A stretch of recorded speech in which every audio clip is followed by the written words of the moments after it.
Tyler Skaggs. More on that from Gethin Coolbaugh. The decision to settle was reached Friday while jurors were deliberating after a 2-month civil trial in Southern California over whether the Angels should be held responsible for Skaggs' 2019 death. Attorney Rusty Hardin. So I think the focus should be on the Angels more than Major League Baseball, but Major League Baseball should, and I suspect will, send a message out.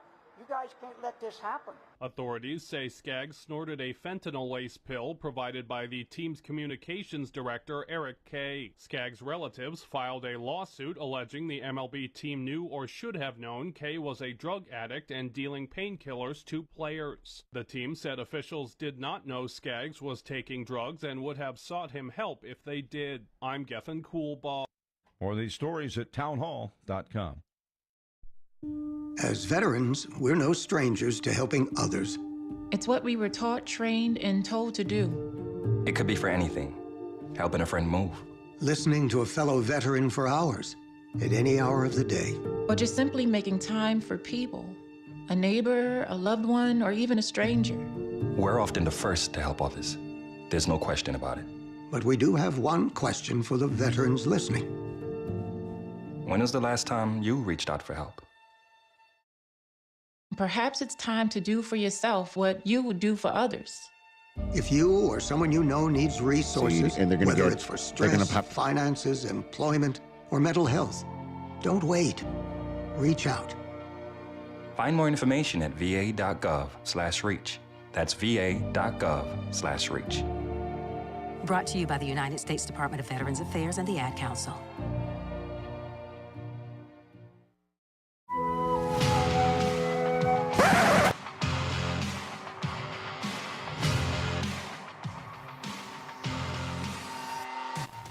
It's time to wake up. Yes! And lock in to On the Rise. Yes!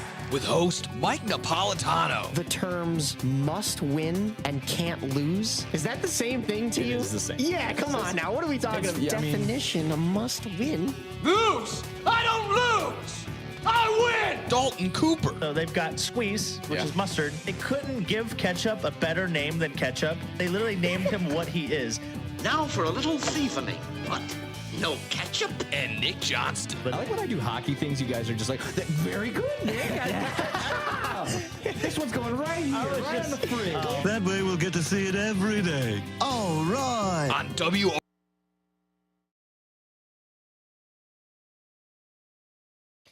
Welcome in, everyone, to another edition of AM 1410's On the Rise here at WRMN on our River Media Network Sports Saturdays. Sports. Nick Johnston in the house with me on the board. Myself, Mike Napolitano. We are without Dalton Cooper this week, but he sends his message in the chat that, for the record, this Bears game is a can't lose. You heard us go on that little intro about the debate about must-wins and can't loses.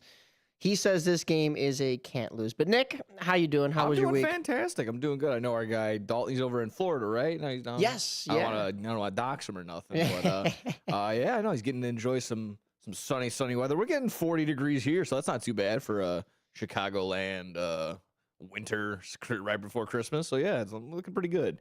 Got all the Christmas shopping done too, so that's finally out of the way. That's huge. Yeah, I've started on my Christmas shopping. Yeah, totally. 100%. Oh, I got a good Mamma Mia for that one.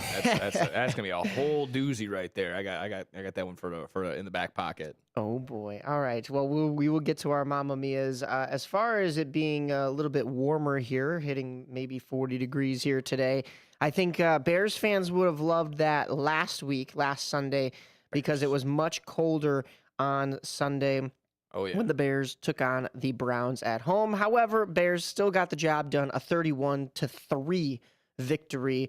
The Bears and Caleb Williams shutting down Shedeur Sanders and the Browns, not even letting them get into the end zone. So not letting them huge breathe. game. Yeah. Oh, yeah. It was good, yeah, because Shedeur, as you saw, he was kind of I think we had mentioned it, that the offensive line for the Browns were banged up as all could be. So it was really good to see that Shedeur was getting pressure, and he couldn't really do all too much, other than I think one little flex for what he thought was a first down. Oh, yeah. That was about it. Other than that, it was pretty quiet for him all game long. I guess the big highlight for the Browns would be a sack and a half for Myles Garrett, getting him up to 20. So as long as he didn't break the record on us, I'm all good with that. He even went up to Caleb, and he said 2,000, but he obviously meant, hey, go get 4,000 passing yards in that whole exchange afterwards. So I thought it was a great game across the board. You saw DeAndre Swift go crazy. That was awesome. You just wish that, you wish that you had the wide receivers and everything like that. You'd love to see Luther Burden in a nice game, but you can't. Obviously, we'll dip into it a little bit. You're not going to be seeing him this upcoming game. So. Right. Yeah. You had, as you mentioned, DeAndre Swift, 2 touchdowns, a 17-yard rush in the third quarter, but then a 6-yard rush in that first quarter. The Bears started on time in this one, coming out of that first quarter up 14-0. I know it's the Browns, and it's but hey, anybody can win on any day, especially 2 teams playing in the bitter cold that are used to playing in the bitter cold. It was just one of those things where you can't look past your opponent. You play who's in front of you, and you're just coming off of a devastating loss, which would, you could have been a dub right there against the Packers the previous week. Yeah. Then you're like, okay, let's make sure we stay focused. We're at home. Let's take care of business of a team that's not as good as us. It just on paper, it's fine. Let's just call it how it is. They're not as good as us. Let's stay focused. And sure enough, they not only just took care of it, they dominated. They dominated this entire game, which was awesome to see. So again, just having them stay focused. Was there some mishaps? Sure. Yeah, it wasn't perfect. But it was really nice to see that. That special teams, which have been struggling, just getting better field position was one of the key things I thought for the Bears. Just really getting them off to a nice position each and every time. You also had DJ Moore, who had a 3-yard pass from Caleb Williams, took it to the house in the first quarter, and then in the third quarter, similar to those DeAndre Swift touchdowns, it was DJ Moore with a 22-yard pass. So that makes things a little bit more interesting, I think, for DJ Moore. Of course, it's one game, but 2 touchdowns. It's a good showing. Yes, it was against a weaker team, but now, does that increase DJ Moore's possible trade bait going into this offseason? Do you see his stats improving because of that, and maybe you could get a little more for him, or do you decide to keep him because of this? I hope that there isn't really a disdain with DJ Moore, and I think in the past, He's had some media stuff afterward where he was just basically saying, you know what, paraphrasing, of course, my numbers might not be where I want them to be, but we're winning. Everyone's getting the ball, and it's looking good. So DJ Moore right now seems to be under the impression, or just kind of in that mindset of, you know what, I'm okay with my numbers not doing as well as long as we are winning, and it's showing that right now, that with a 10-win season right now, which you can either go down as DJ Moore, the Carolina Panther and the Chicago Bear that had really great stats, or would you rather just go down as, you know what, I got a Super Bowl champion underneath my belt, and maybe that year I didn't put up Pro Bowl numbers or All Pro numbers, but we won. And I think that's the better mindset, and I think that's where DJ Moore is at right now. And he's going to be critical in this game, obviously. Like I mentioned, no Luther Burden, no Rome Odunze again. So it's going to be DJ Moore and these 2 tight ends. Cole Kmet looking like he's good to go, so that's awesome to see. I'm trying to find it. I had it in here. The injury report? Earlier. Or was it? Well, we will get to the injury report, but DJ Moore has never been on a team with a winning record. Yeah. So, I mean, this is his first time, and I don't want to say he's dropping the ball on it because, no pun intended, but, and he didn't drop the ball Sunday, but he's been fine. It's he hasn't had his best year yet. The team has. So, I mean, it just goes to show you that, a lot of these, football, hockey, all that kind of stuff, it's not an individual sport. It's a team sport. A guy who has strived for that winning record his whole career and has put together phenomenal seasons throughout his entire career. The one season that he's maybe, quote unquote, struggled has been the winning season. So just kind of the way that the cookie crumbles in some ways. Just average. If he just looks like an average player. Right. Now, yeah. And honestly, that's what I've been kind of seeing from DJ Moore. It's like, I know I brought this up, but I don't see the discussion of, what do you do with DJ Moore in the offseason right now when the Bears are 10-4 and you're looking at playoffs. And down the stretch, you want a veteran guy like that. It's like, why is there any kind of drama or chaos of bringing this up right now? Here we are sitting about it, and I know I'm guilty, but at the same time, it's like I think the Bears are fine. Just let them be. Yeah, if the Bears weren't flirting with first place basically all season, or at least like midway through the season and on, I would have been like, okay, yeah, you know, maybe we missed an opportunity to trade them off to Buffalo or trade them to Kansas City where they were needing a wide receiver at the trade deadline. Well, now obviously the Chiefs are out, so it doesn't matter. Yeah. But if the Bears didn't have the record that they did, I'd probably be like, okay, yeah, we missed the boat. Bad decision. Probably should have traded DJ Moore. But again, winning heals all wounds. Winning's healing everything right now again. So, like I said, I don't think there's a big hoopla. I guess the biggest one would have to be the talk about all the Bears moving to Gary or moving to Indiana. Yeah. But I don't even think that's like an in-house thing right now. The players are probably should not at all be focused on that because they have nothing to do with that. It's not the 2025-26 team that's going to be moving. So, you know, they're not worried about it. You know, maybe if you're looking to be a Bear long-term, it's in the back of your mind of, hey, where am I going to be playing? But I think that's more up to the management. I don't know how you feel about this. I look at this as a total catastrophe and, for lack of a better word, cluster for the city of Chicago. I mean, the city of Chicago is creating for itself. Oh, yeah. And even the suburbs. Because what you have right now going on is it 5 million? No, is it 50 million? I'm missing a couple zeros here. Maybe I'm sure. There's probably a comma or a zero missing. The addition that was made on Soldier Field has cost the Bears and the city that owns Soldier Field, Parks and Recreation, Sorry, Leslie. Nope. Yeah, a set sum. Let me get some numbers for you as we talk about this. But cost both parties a set sum. The Bears to be able to play there, and the city to be able to do that to one of their landmarks. The Bears have paid their share of things throughout the years. They are all settled up. The city and Parks and Recreation still owes on Soldier Field. And they're turning around and saying if the Bears want to continue to play there, or if they want to move out, regardless of what happens, they have to pay that money that the city owes. That's crazy. It's unbelievable. And then you look, and just here in our backyard of Elgin, I'm in Schaumburg, Arlington Heights. The race course was taken down. The Bears ownership bought that land.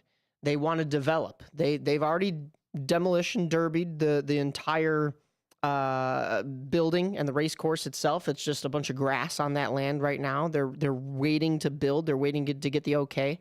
The Bears themselves have come out and said that they don't want any taxpayer dollars to help them with this endeavor. They want to do it all on their own. However, the city of Arlington Heights, which I'll add, the McCaskies own a lot of property in Arlington Heights, whether it's bars and restaurants in the downtown area. But the city of Arlington Heights, the legislation, the politics of it, if the Bears moved to Arlington Heights, the city itself wants to raise property taxes. That's what this is coming down to. So the taxpayers are still going to have to pay. The Bears are not the ones. They don't want anything to change. They want to come in. They want you to come to their games. They want you to spend money with them, but they don't want to have to charge you just for living in that town. In a sense, the Bears are the good guys here. And wouldn't you know, politicians are the bad guys. Well, could have figured that one out. They want to just add more money to the value of their town because you're bringing in the Bears. Yes, I know that could be the case. But taxpayers are pushing against it. So the Bears aren't getting any legislation anywhere that they want to build or stay located here in Chicago. But Indiana, right over the border, the governor has said, we will give the Bears money to come here. That is the complete opposite. Yes, please relocate. Come here. We'll have 2 NFL franchises in our state. We'll give you money. We'll dole it out. We'll build for you. I mean, they're rolling out the red carpet for the Bears to go across the border. So business-wise, I wouldn't be mad. Yeah. That would be the smart decision. But as a fan, that would hurt. Yeah. A little bit. I mean, we can compare track records of Kevin Warren was able to build Minnesota's stadium pretty harmlessly without any problems over there, from what I understand. It's obviously a tough issue here. Or compare it to on the other end, the Chicago's government and just all the politicians, which has not the best track record. Not really. Yeah.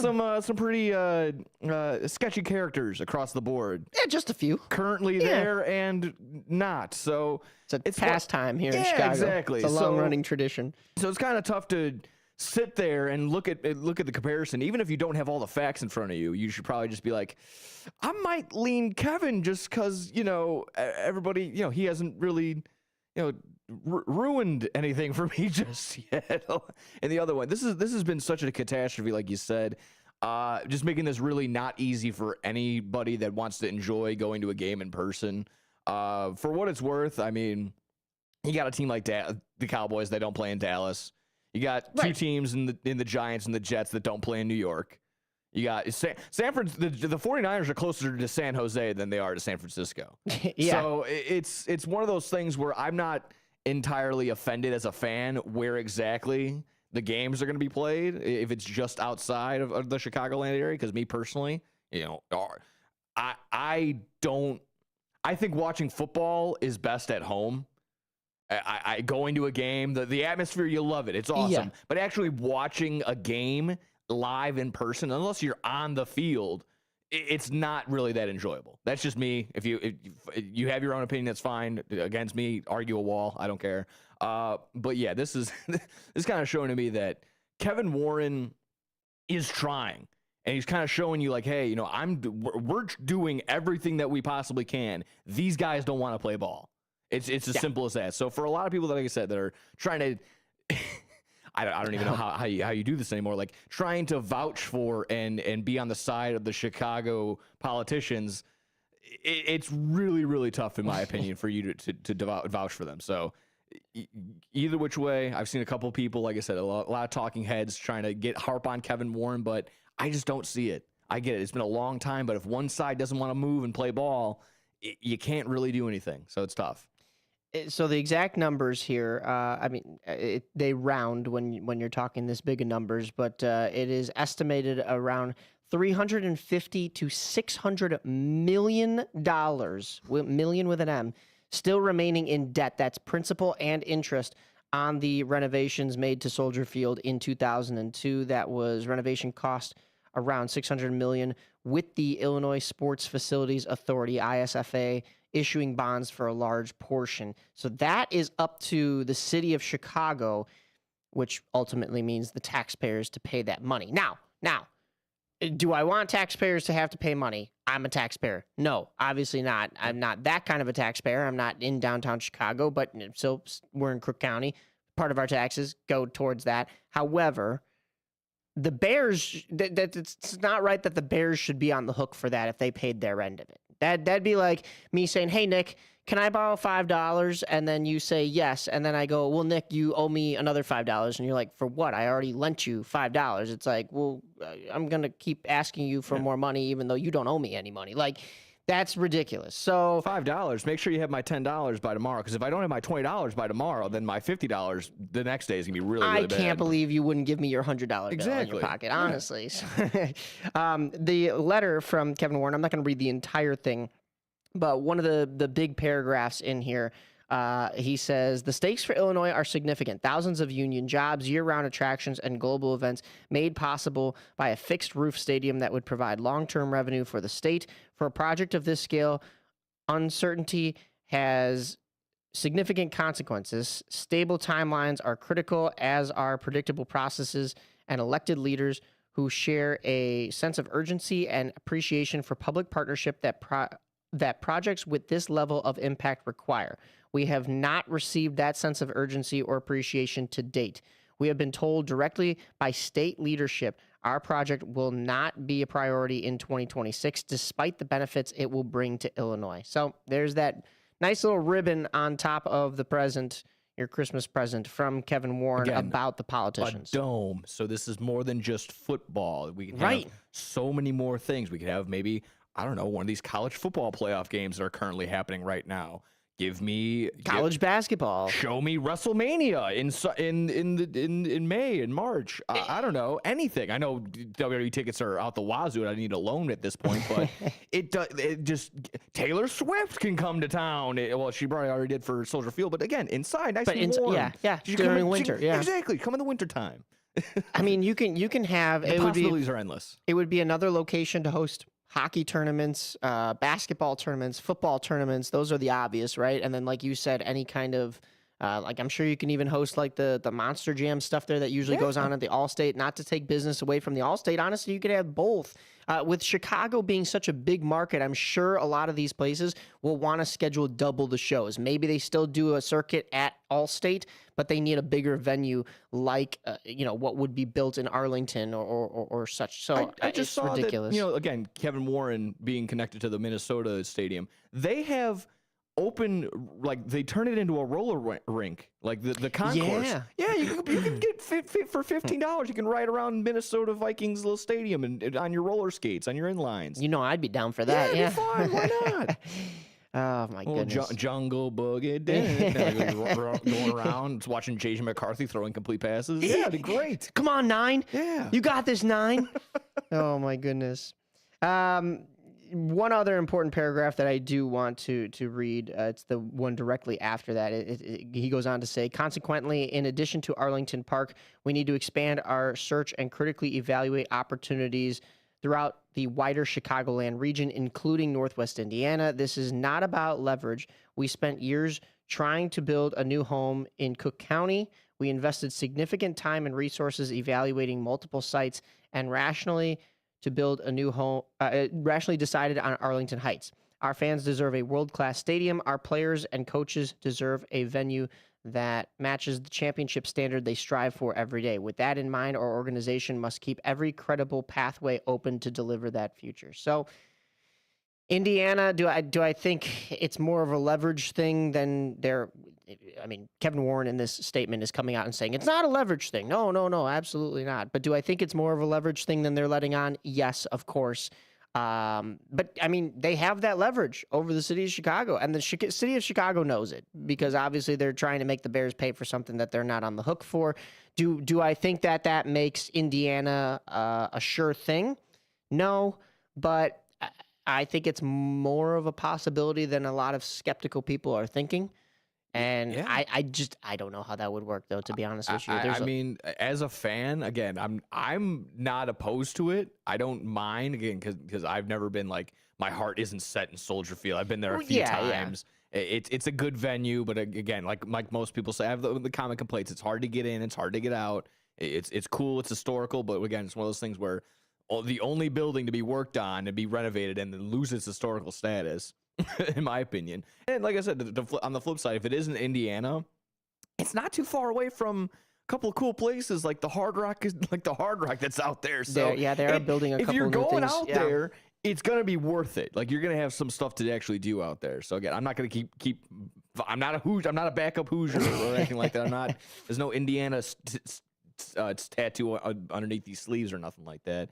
Like I said, there's if Chicago doesn't want to play ball, go somewhere that will. It's as simple as that. This is getting annoying. I think it's just a special case because you mentioned teams like the Dallas Cowboys and a lot of others that don't play in their actual city. They're often in suburbs. Like Dallas themselves are in a place called Arlington. Yeah. So I mean that would be very similar if it were the Bears playing out of Arlington Heights here. But I think Chicago is such a unique situation that back in the day was when all of these stadiums were built in the heart of cities, right? And it's for a lot of cities, it still works because they have a sports or entertainment district.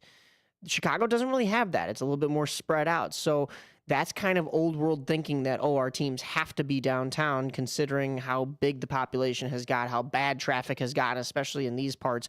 So Chicago's in this unique spot geographically that you could have a team in Northwest Indiana and it's only 20 minutes, 30 minutes outside of city limits. So yeah, most other teams like the Dallas Cowboys don't have that. They're not going to be in a complete other state from the city that they're supposedly from, which is where I think a lot of the disconnect comes from, especially in fans' hearts and stuff like that. And I really hope that that doesn't happen, right? I hope the Bears can stay here in Illinois. But, you know, when we look outside of something like sports into the real world, and, you know, yeah, we don't like to talk politics on this show, I know, but like, that comes down to that, right? That like the real world has to kick in, and these things have to be decided upon. And when you have Illinois politicians, a lot of stuff doesn't get decided on. Yeah. A lot of stuff gets stolen. Let's just say that. I think that's fair. So we've got more football coming for you. We have to preview. Oh yeah.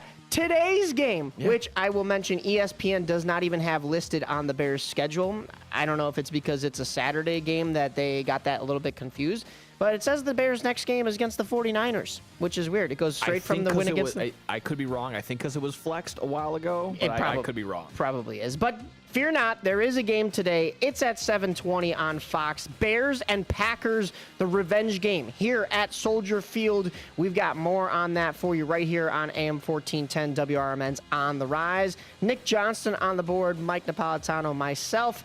We will come back with the rivalry matchup today from Soldier Field, Bears and Packers.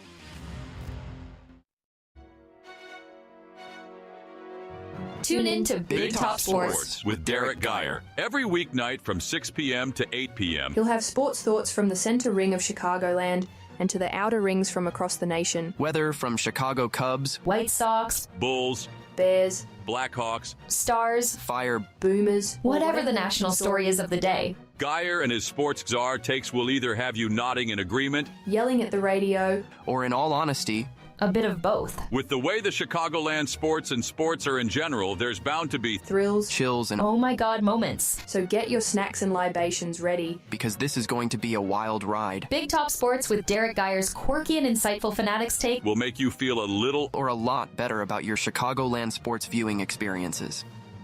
Tune in to Big Top Sports with Derek Geyer every weeknight from 6 p.m. to 8 p.m.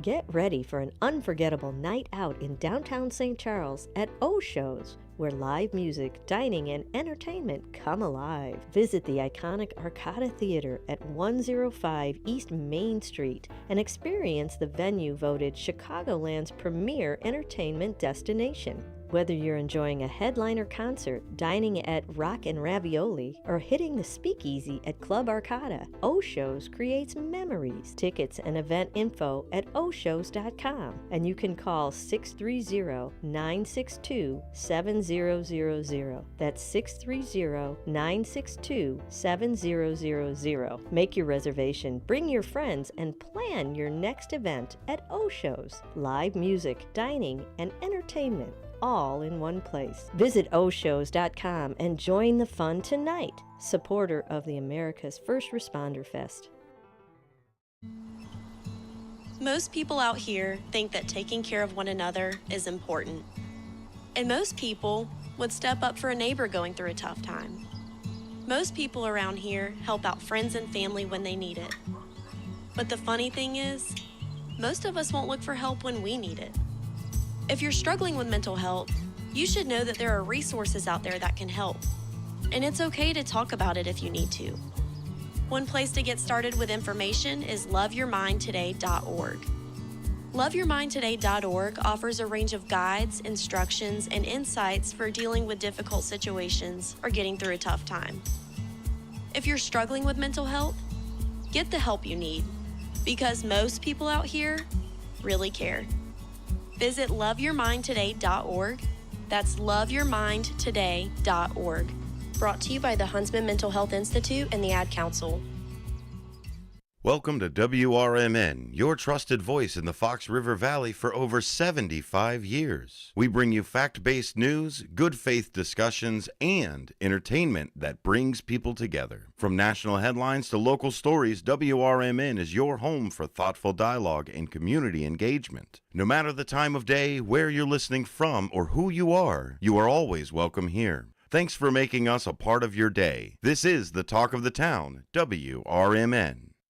Want to read some action-packed, exciting pulp fiction? Read the works of Michael Tooman, now featuring their international crime thriller, I Married a Bot Madam. Available on Amazon in hardcover, paperback, and Kindle editions. The paperback is also available at other book retailers. Check out Michael Tooman's webpage at Scilink.net.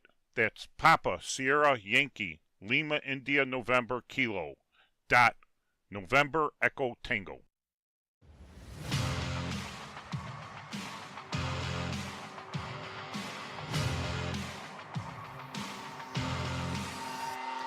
Welcome back to AM 1410 WRMN. You're listening to On the Rise. Nick Johnston on the board, myself, Mike Napolitano. And the Bears have the most important matchup of their season tonight. It is the revenge game against the Green Bay Packers. I guess you could have made some arguments about facing the defending champs. You could have made some arguments about the Bears in Lambeau Field not even 2 weeks ago. However, losing that game in Lambeau Field, I think, sets the stage for this Bears game to be the biggest game of the season. Bears at 10-4, first place in the NFC North, facing off against the 9-4-1. One tie for the Green Bay Packers separating these two teams. Otherwise, they'd be 10-4-1 probably as well. That tie, of course, was against the Dallas Cowboys. Sure, was that 41-41, or was it 40-40? Something like that. Yeah. It should have been a loss. It was that game was really weird towards the end, so that should have been a loss. These two teams matching up at Soldier Field today at 7:20 p.m. The weather will be a little bit better than it was at Soldier Field last week. We're looking at a high today of 40, a low of 23, so it's not even going to drop down to what it was last Sunday. But it's Bears and Packers today, and there are some significant injuries on both sides of the coin. Quickly, we had buddies at the game last week in those frigid temperatures. Oh boy! Sure enough, just like the video that went viral online, my buddy's beer froze immediately upon opening. Oh man! So yeah, shout out Tyler and shout out Frankie for chilling in that wind, chilling in that really really bad weather. That was cold. That was awful. Alcohol's not supposed to freeze, so you would think that is mostly water that you're getting sold. Yeah, at that point. Did you see the Bears and Levy Restaurants, Soldier Field, are coming out with a drink especially for this game? I don't know if they're going to probably continue it on, but it's going to be released tonight. No, I did not see. It is the Chicago Handshake Hot Chocolate. Okay. And that's exactly what it sounds like for the most part. It is amaretto and a shot of Malort in hot chocolate that I think has been flavored with a couple different other things. I don't think it's just straight up hot chocolate. There might be marshmallows on top, maybe some graham cracker flavoring or crumbles or something like that. Listen, I know Malort is a thing here in Chicago, and it's a staple. And listen, I've had my rite of passage as well. Anybody who willingly drinks Malort, you are a psychopath. Yeah. Psychopath with a capital P. You need to be examined. Oh, is this what it is? The Chicago-style hot chocolate? Is that what it is? Chicago-style hot chocolate, yeah. A new potent winter drink with Malort, a bitter Chicago liquor, and amaretto? Is that? Yeah, amaretto, yeah. Topped with a salted caramel marshmallow, which that sounds salted delicious. Caramel marshmallow, that's what it awesome. is, yeah. But, that part sounds good. Yeah. No, the Malort sounds awful. Yeah. The best way Malort was described, he's like, it's Malort. It's like getting bullied in the first grade. Yeah, you're not wrong. Yeah, and then that lingers with you then too. You're like, it doesn't hurt me now, but I remember when I did that Malort shot. Oh yeah, that'll come back in therapy. Yeah, yeah, for sure. Yeah, wow. So there's a little handshake emoji on the cup, which I think is funny. But I have some friends that like Malort, and I don't know, like might be a strong word for it being Malort. Tolerate, yeah, tolerates the better. And I'm one of those that I will tolerate it, but only if somebody else is getting their rite of passage, right? I'm not openly ordering it at the bar. I'm not openly going out and seeking a bottle. No, I don't even. Yeah, no thanks. I remember when I used to work at I was working at a Bar Louie back in the day, and someone called. I was a host. And they called and they asked, "Do you guys have Malort?" Oh. And I go, well, "Yeah, we have it." And then the parent, clearly this was a group of friends making their out of town buddy call and ask, and like I'm explaining to them, they're like, "Yeah, it's."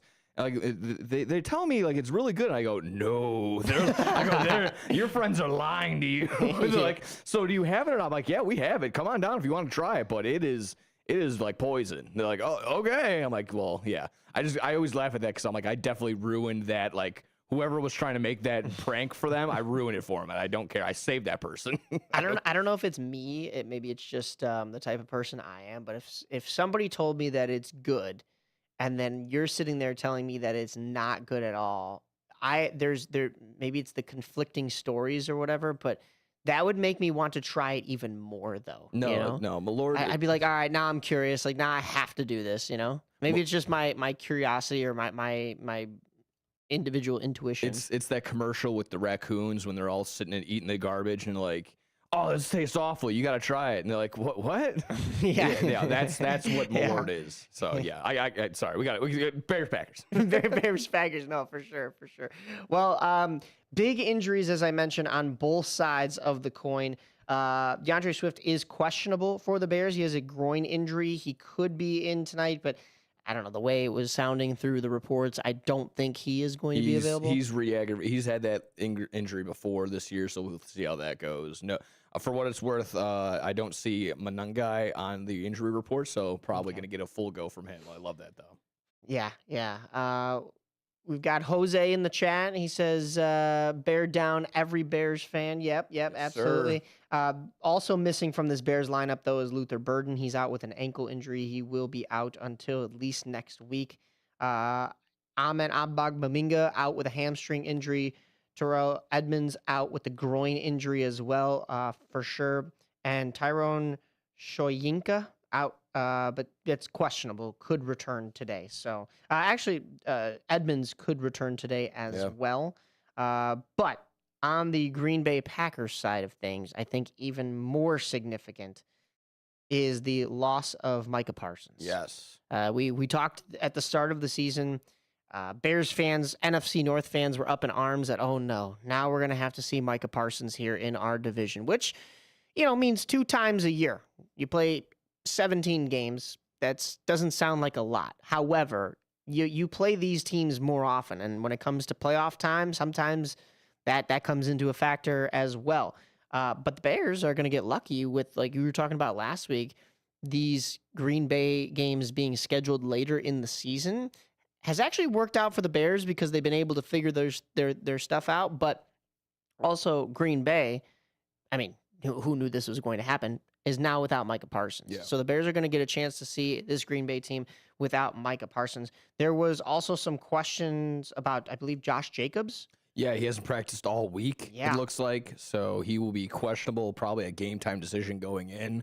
Hasn't been all too different when Emmanuel Wilson is in there. So just be mindful that, just because Josh Jacobs is out doesn't mean the run game is going to be completely inept for the Packers. They still will be able to run the ball with Wilson. So Josh Jacobs is a knee injury that he re-injured last week. So we'll see. Also, wide receiver Christian Watson has a shoulder injury. Yeah, he got banged up going out last game. He's been limited all week, so we'll see how that goes. He was a big factor against the Bears last time, and then of course also he returned against the Bears 2 weeks ago. But I would also be mindful of Jaden Reed, who they've been probably trying to key in and really get him in getting him going this entire time. I mean, for what it's worth, you don't really see the Packers losing back-to-back games, too. They just came off a loss against the Denver Broncos, who are going to be number 1 in the AFC. So I'm sure they're going to have a chip on their shoulder still a little bit. It's always going to be chippy no matter what when the Bears and Packers are playing each other. But a little extra initiative on both sides. Obviously, the Bears want to get back, maintain first place, and beat up on their rival. And on the same get-go, the Packers want to get back to first place. They want to redeem themselves from a loss from what was a pretty close game up until about the end against the Denver Broncos. So this is gonna be an amazing game. I don't expect this to be any less than basically another one possession game, probably by a field goal at this point. Packers have only lost back-to-back games twice this year. That was against the Panthers It's a surprising one, 16-13. And then that next week they played the Eagles, and that was that 10-7 game that we kind of mentioned. Panthers are so weird. 2 weeks ago. So weird this year. Yeah. So the only other time that the Packers they didn't lose back-to-back games, but they didn't win 2 games in a row was that tie against the Cowboys. The Packers actually lost to the Browns 13-10. Yeah. So Bears just beat the Browns. We were talking about the transitive property last week. Doesn't necessarily apply, but then they went on to that tie against the Cowboys. And that's literally that 40. thing where I was talking about. You kind of brought it up at the beginning, where glad the Bears are playing the Packers when they are and how close they are, because if you played them week 1 compared to week 14, it's 2 different teams all throughout the season, whether it's injuries or just maybe some other, just the scheme, whoever's in the lineup. It's 2 different teams. But right now, between 2 weeks ago, the Bears and Packers are the same exact team, minus a couple of key stars right now. Yeah. It's not going to be any easier for the Bears, though, even with those injuries I mentioned. Also, Zach Tom, right tackle for the Green Bay Packers, is out with a back knee injury. Their safety, Evan Williams, could be questionable as well with a knee. Josh Weil has a concussion, so he'll be out. There are a couple other minor ones, but for the Bears, the other major injury other than DeAndre Swift is Rome Odunze, who will miss his 3rd straight game. He was going to be in last week's game and re-injured his lingering foot injury in warm-ups last week. So he was a late scratch during that Cleveland game. Bears, of course, still got that win like we talked about, but without Rome Odunze, I think that's why you saw DJ Moore getting targeted more, and you're really going to need that to be the case probably again this week. You're going to need Rome to have basically the same or similar game as last week and the week before that. You're going to need to see Colson and you're going to see Loveland and Komet just have nice games, both blocking and receiving, because in my opinion, I think while Rome has had an amazing season, I think actually having Luther Burden now is going to be a little bit more of a detriment, because these past few weeks, it seems as though Caleb has been very favoriting him and getting him some really nice looks. And on top of that, while Luther Burden's stats and his box score might not impress you, it might be like 4 to 6 catches, but every one of those catches is for a first down. And that's the most important part, being able to move this ball against a very tough defense each and every week. And that was the case against the Browns. Again, laughable, sure. That is still a very tough defense against the Cleveland Browns. So being able to move the ball is going to be so important, especially like we just mentioned, without arguably the number 1 again in Rome Odunze. So you need to be able to move the ball. And again, might not have the number 1 RB in DeAndre Swift, or at the very least, he's going to be banged up and he's not going to be 100%. So you need to be able to find ways to move the ball, and having Luther Burden out is going to be a very, very key issue for the Bears if that's the case. So, but on the flip side, like we haven't you mentioned it obviously, but not having Micah Parsons, God, that's going to be so awesome. Hopefully Caleb has half a second longer just to be able to recoup and be able to digest and see the floor, because that was, while I don't think he had too big of a game, Micah Parsons, again, but the pressure is off the charts coming off from him. So you need that's gonna be a huge issue. That's gonna be a big thing for the Bears that he's not there. But again, their pass rush is still very good, even though he's not there. So be mindful of that as well.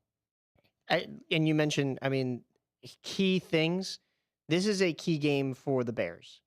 Bears are currently sitting at 10-4. If you look at the NFC, the Bears are in second behind the Seattle Seahawks, who have already clinched. They're at 12-3. What a game on Thursday. That was awesome. Yeah, that was incredible. But if the Bears don't take first in this division, you're looking at a wild card. And that starts to get a little troublesome for the Bears, right?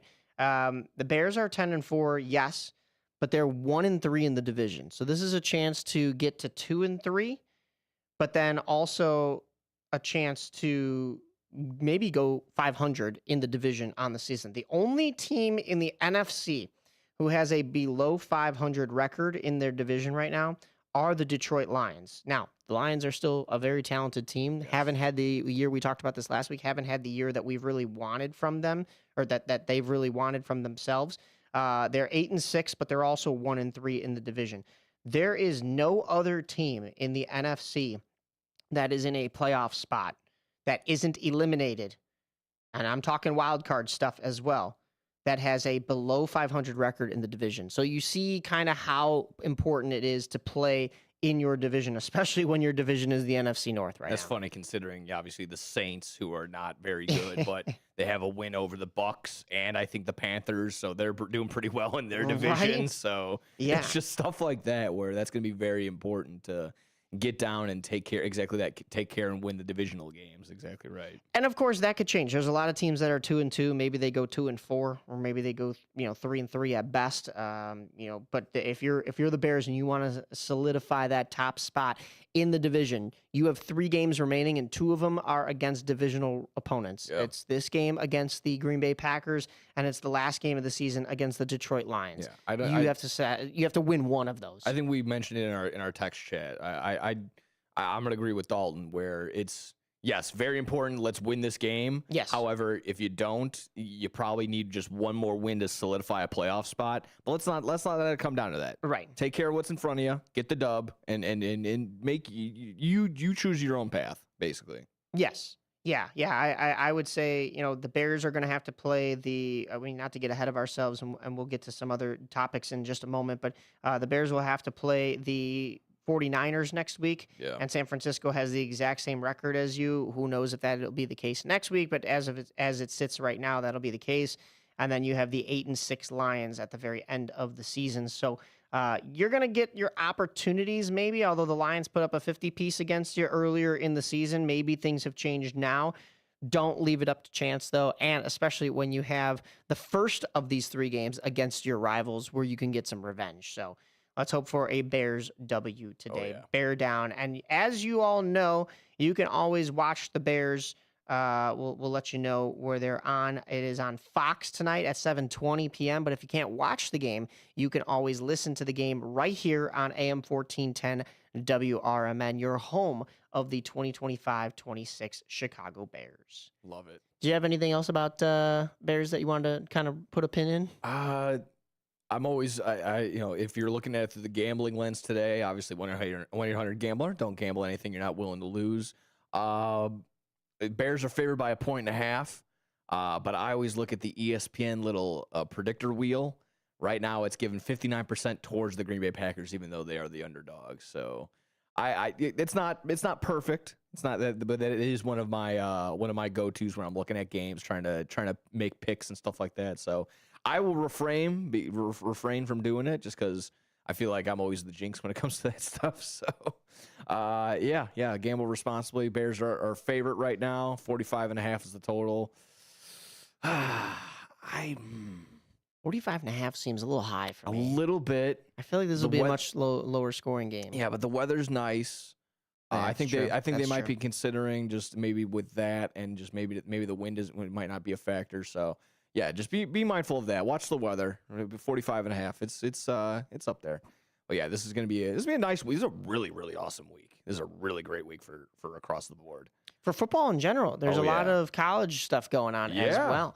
You were mentioning huge wins in the NCAA when it came to Alabama. Yeah, Alabama comeback win last night. While that was on the actual record books, it will be a loss for Oklahoma, but I think it's a even bigger loss for Notre Dame and Notre Dame fans that wanted to sit there and they were, Oklahoma's up 17-0. I'm sure everyone at home was like, see, why are they in the tournament? What are they doing here? And then, touchdown, field goal, pick 6, and it's 17-17, and another touchdown by Alabama. And when everyone went, oh, yikes. Never mind. So yeah, that was really awesome. Just kind of silence a little bit of the Notre Dame fans that were a little too quick to hop on Twitter and puff out their chests like, yeah, see, we deserve to. We should have been there. No, sorry, Alabama went ahead and took care of business. Another 17-point blown lead by Oklahoma. They had in 2017 they had one and they blew it, and now they do it again in 2025. But what today? I'm trying to think off the top of the dome. Texas Tech or Texas A&M? All right, and then oh my goodness. Let's see if I can pull that up. Yeah, let me get it right here in front of me. Today we have Miami and Texas A&M. Yep, Texas A&M is the 7th seed over Miami, who is the 10th seed. That's just coming up in 7 minutes on ABC, ESPN. I think that's smart by the college football, just put this game on early because you got other NFL games going on at night. So just for TV's sake, kind of makes sense. And then, yeah, you're going to get big staggered day today. Yeah, you're going to get the games that have much higher spreads, and Ole Miss taking on Tulane. It's a 16.5-point spread in favor of Ole Miss, and then a 21-point spread in favor of Oregon over James Madison. So, hey, again, I know Dan Orlovsky was on the side of, hey, I don't need any given Sunday football in the college football tournament, but I think there is the small chance that a team like Tulane or James Madison can at least make some noise and make it actually worthwhile and have a good game out of it. So this tournament is looking like it's going to, the bracket, the college football playoff looking like it's going to be fun. If it has anything like last night's game, that should be great. But yeah, I know we got NFL games to consider as well.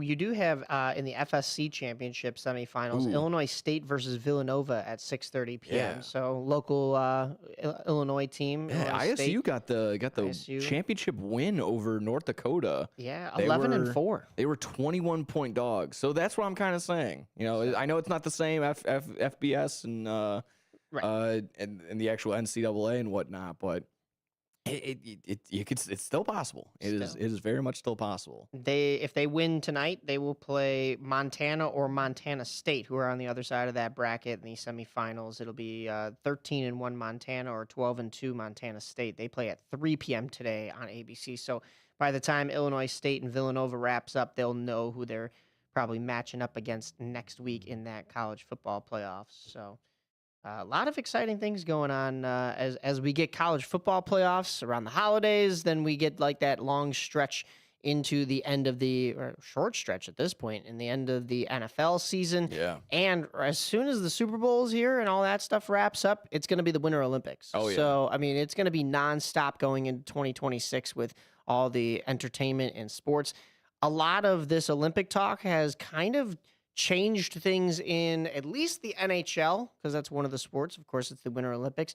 The trade deadline, Dalton and I were talking about this last week, I think it was, that the trade deadline is going to be weird this year because of the fact that, you know, you have the Olympics and the trade deadline is technically after the Olympics, but do these teams want to start trading beforehand so that you don't run into the Olympics and then have to scramble and figure things out afterwards? You kind of just come back and go, all right, now let's get into this groove. So we're going to see. There's going to be a little bit of that chaos and confusion going forward. But I got a quick question for you. I'm just I know we'll hop back in really quick on the football side.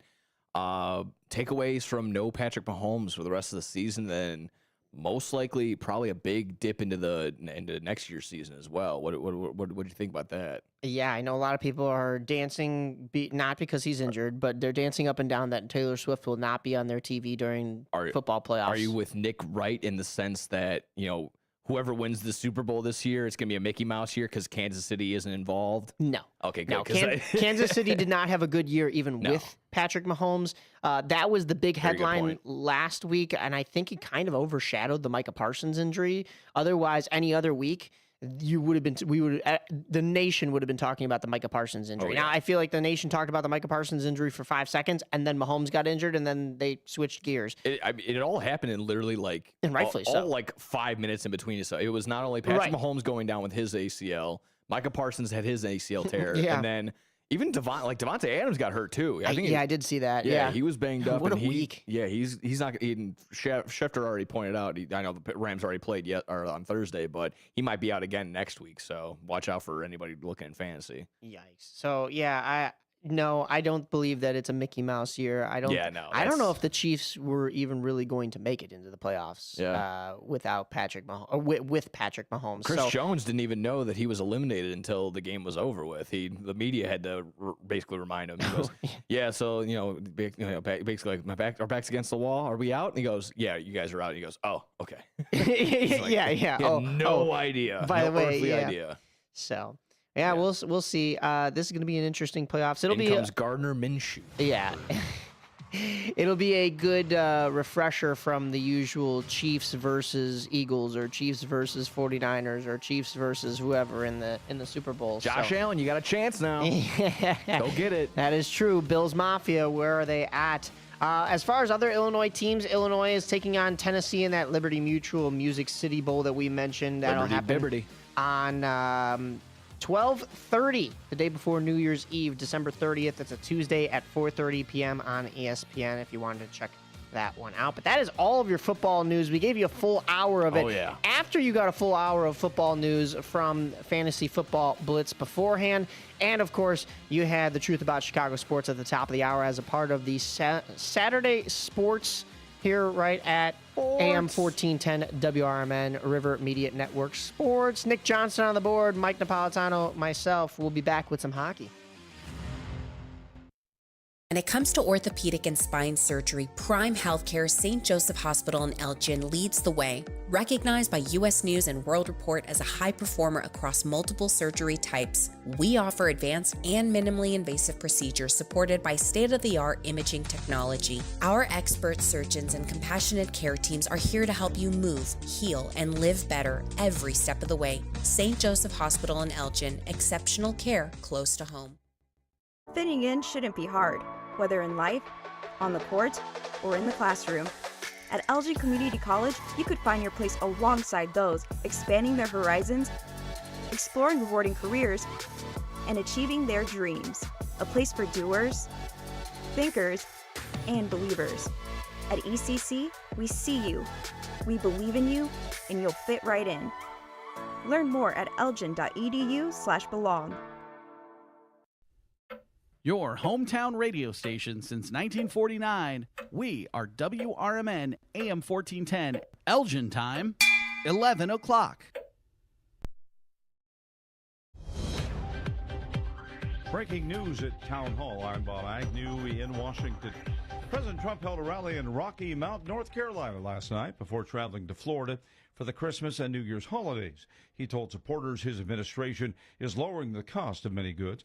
Meanwhile, GOP strategist Aaron McGuire is warning congressional Republicans eager to win re-election in next year's midterms they need to not rely solely on President Trump's popularity. What the executive does as the Republican leader, Donald Trump as the leader of the party, versus the congressional priorities you see from the Republicans elected in the House and the Senate, that's a tale as old as time. That's not a Donald Trump thing. That's not a George Bush thing. That's not a Barack Obama thing. That is elected officials who each have their own set of priorities.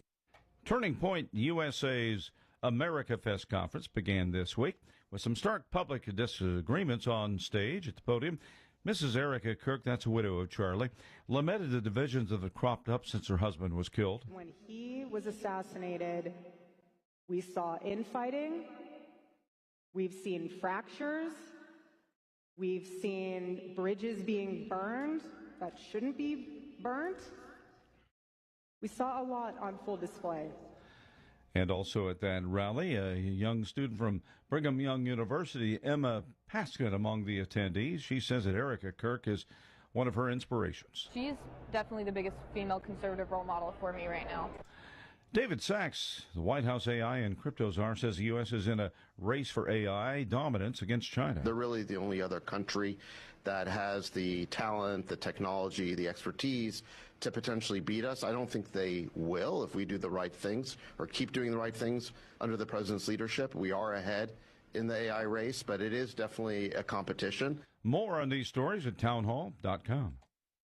Wesley Financial Group is not a law firm. Ask yourself this question. Is it really worth holding on to that timeshare that you know you need to get rid of? Here's the truth. The average maintenance fee just went up over 17%. That could have been 117%, and there's nothing you can do about it. When you buy a timeshare, you give them a blank check for annual maintenance and assessment fees. I'm Chuck McDowell, founder of Wesley Financial Group. For 15 years, I've helped over 50,000 families cancel their timeshare. Not sell it, not transfer it, cancel it. Did you buy a timeshare because they told you it was a great investment and your maintenance fees would never go up? That's a lie. Are you ready to get rid of your timeshare once and for all? Simply call us and I'll send you our timeshare exit kit that explains all your options for cancellation. Call Wesley now for your timeshare exit kit. 800-366-6161. That's 800-366-6161. 800-366-6161. Some new plaques are on display under presidential portraits that Donald Trump has installed at the White House. It's called the Presidential Walk of Fame, a long wall facing the Rose Garden that now features framed portraits of every U.S. president. Plaques describing each president are the latest addition to the display, and several of them include partisan criticism. Press Secretary Caroline Leavitt says the descriptions were eloquently written, many by Donald Trump. His immediate predecessor is mocked as Sleepy Joe Biden and referred to as the worst president in American history. And President Barack Obama is described as one of the most divisive political figures in American history. Greg Clugston, the White House. Elon Musk, already the world's richest man, scored another big windfall on Friday. That's when the Delaware Supreme Court reversed a decision that had deprived him of a $55 billion pay package that Tesla doled out in 2018. Breaking news and analysis at townhall.com. The National Weather Service issued a rare warning for part of Colorado's Front Range as hurricane-force winds and tender, dry conditions boosting the threat of wildfire across several counties. Meanwhile, with the National Weather Service, Jennifer Stark says people need to be careful outside this weekend. We want people to be prepared. We want people that are in some of these wind-prone areas with the very dry vegetation to be prepared to evacuate at a moment's notice if they need to. We really want people to not do anything outside that could start a fire. And there's another kind of problem in the Pacific Northwest, a little further to the west, especially in Oregon. Flood warnings have been issued there as the rivers swell as a result of heavy rain. It marked another day of severe weather in parts of the country on Friday. Forecasters issuing a number of warnings for different parts of the country. You'll find more on these stories at townhall.com. Systems run everything. Government, economy, media, justice. They shape your choices, your opportunities, your future. But do they work for you or against you? On Apolitical Talk Show, we break them down, not to destroy, but to understand. Because if you don't see how the system works, you won't see when it's being manipulated or who's benefiting from it. Power belongs to those who know the rules, challenge the loopholes, and demand accountability. That starts with knowledge. That starts here. Join us weekdays from 4 to 6 p.m. as we uncover what's really happening behind the headlines, so you can decide for yourself what's fair, what's broken, and what needs to change. Apolitical Talk Show, breaking down the systems to build them up together. Right here, weekdays 4 to 6 on WRMN, the talk of the town.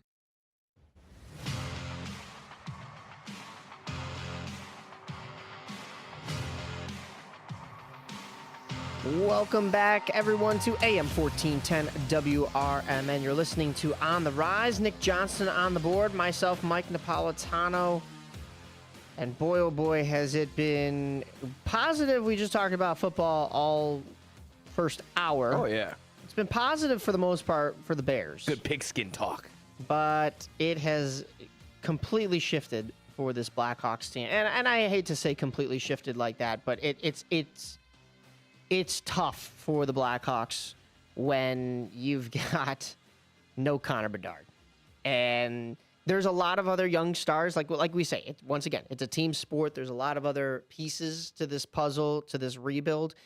But without Connor Bedard, Connor Bedard goes down last Friday with that injury that we were recapping last Saturday is probably going to keep him out a couple months here. That was that 3-2 loss to the Blues.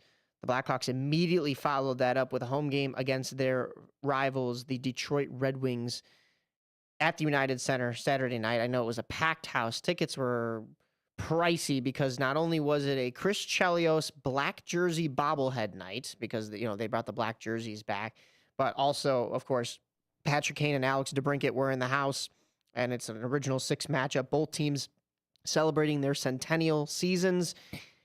And Patrick Kane and Alex DeBrincat let them know that they were in the house. I will mention Jenna Rose. I think I talked about this last week on the show. Jenna Rose, known Michigan native, in-game host for the Blackhawks. She interviewed Connor Bedard after their last win. Yes, their last win was the game I was at last Wednesday. A 3-0 victory over the Rangers, another team celebrating their centennial season. It was that color rush game. The Rangers in their blue centennial jersey, the Blackhawks in red. And Jenna Rose asked Connor Bedard, she had to throw that question about her Red Wings in there. She goes, the Red Wings are coming to town on Saturday. It's another centennial matchup. What do you have to say to Chicagoans ahead of that one? And Connor Bedard jokingly said, don't root for Kane or root for us. Well, us was the Chicago Blackhawks, but it was not Connor Bedard on the ice because that injury happened. And without him, the Blackhawks fall 4-0. Patrick Kane with a goal, Alex DeBrincat with 2 goals.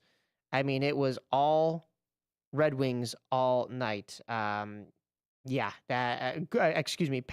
Kane had 1 goal and 1 assist. Alex DeBrincat 2 goals and 1 assist. So, I mean, the former Blackhawks were buzzing that evening. And, it was just not what you wanted from the Blackhawks. Yeah, if I can make just like a very clear and just very apparent just point to be made. 5 goals over this 4-game losing streak. You clearly see the detriment of not having Bedard in the lineup for these past, it's been like at least 2 weeks now, right? Right. Okay. Past week. Yeah. But it's felt like an eternity. Yeah, exactly. So you kind of see where obviously he's leading. He was close. He's almost a leader in points at one point, or he was still up there. He might still be up there now, but clearly not having him on the ice is a huge factor on the offensive side, which was going to be obvious from the get-go. Like, you're losing Bedard, you're losing a big chunk of your production across the board. So, but it's just blatantly obvious when, again, I just mentioned 5 goals in the last 4 games, all losing games. You talk about goals. Patrick Kane scores his 498th career goal with the backhand from the right crease past goaltender Arvid Soderblom. So that was tough as well. I mean, Soderblom hasn't been great as of late, and of course you're on the second leg of back-to-back games and back-to-back nights, so you had to switch to the other goaltender and kind of play it that way. What I take more issue with was Tuesday night's game. Tuesday night, the Blackhawks faced off against the Maple Leafs up in Toronto, another Original 6 matchup.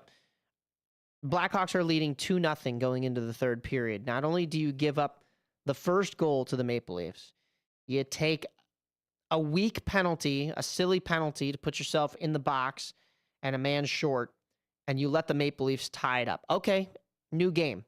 You take the face-off, square off the face-off.